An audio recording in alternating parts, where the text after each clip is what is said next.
Drone Amplified today. Drone Amplified is an aerial ignition company, so we work on prescribed fires and back burns. So that's a technique for managing wildfires. It's kind of counterintuitive, and it's more to explain than I have. It will take more time than I have right now. But essentially, we drop these little ignition spheres. These are incendiary spheres. They're filled with a chemical called potassium permanganate. They are injected with glycol, and then 30 seconds later they catch on fire, and they light the fuel on the bottom of the forest.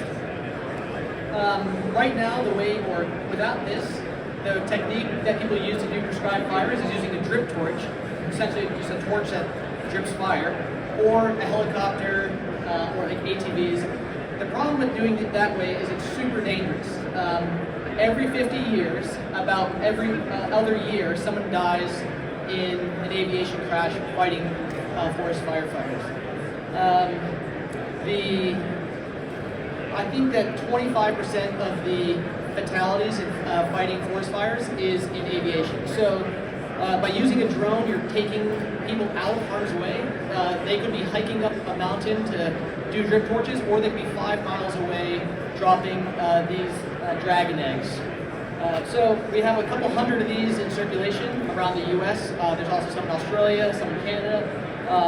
But yeah, it's an excellent device, and it keeps people safe while fighting forest fires. Thank you.